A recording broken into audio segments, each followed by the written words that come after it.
नमस्कार। नए वर्ष 2026 में मान्य दर्शकों, हमने प्रवेश कर लिया है और हम आशा करते हैं कि आपके इस वर्ष मनोरथ पूर्ण हों और उज्जवल भविष्य की हम कामना करते हैं। आज प्रथम दिन है, तो बहुत ही सरल सूत्रों पर बात होगी। कुछ ग्रहों के संबंध में कुछ योग बनते हैं, कुंडली में बड़े दिलचस्प होते हैं, उनके बारे में जानने का प्रयत्न करेंगे। सबसे पहले शनि की बात करते हैं। शनि योग कारक हो, आत्म कारक हो और बड़ी स्वस्थ मुद्रा में कुंडली में विद्यमान हो, तो ये तय मान लीजिए कि व्यक्ति के जीवन में संघर्ष होगा, व्यक्ति की परीक्षा होगी, लेकिन स्थिर राजयोग का निर्माण भी होगा। ऐसा व्यक्ति अपने अनुभव के बल पर जीवन में बहुत तरक्की करता है और लंबी आयु का होता है। दूसरा, हम सूर्य को लेते हैं। सूर्य अगर कुंडली में योग कारक स्थिति में हो या फिर भाग्य में, कर्म में, लग्न में या पंचम षष्ठ में भी बैठ जाए, तो ऐसा व्यक्ति सबसे पहले अपने फायदे की बात करेगा, अपनी सफलताओं की बात करेगा और उसके लिए वो पूरे जोर शोर से प्रयत्न भी करेगा। बस अहंकार से बचना है।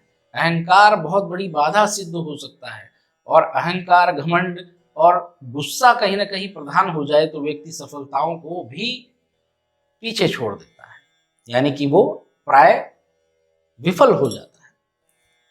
बुध और शुक्र बहुत अच्छे और शुभ ग्रह हैं, खासकर कि वैवाहिक जीवन के लिए ये बड़े महत्व रखने वाले ग्रह हैं।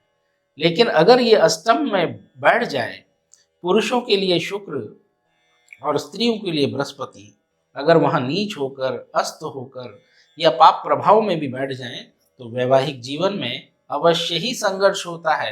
कई बार बात विच्छेद तक पहुंच जाती है और अपने किए हुए श्रेष्ठ कार्यों से भी अपयश प्राप्त होता है। हालांकि धन इत्यादि साधन अवश्य प्राप्त होते हैं। दूसरों की नज़र में आप बहुत सफल और धनी प्रतीत होंगे, लेकिन कहीं ना कहीं अंदर खाने में कष्ट होगा।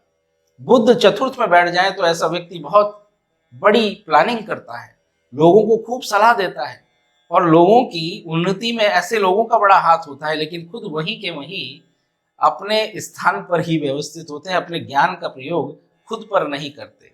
करना चाहिए, करेंगे तो वो भी सफल होंगे।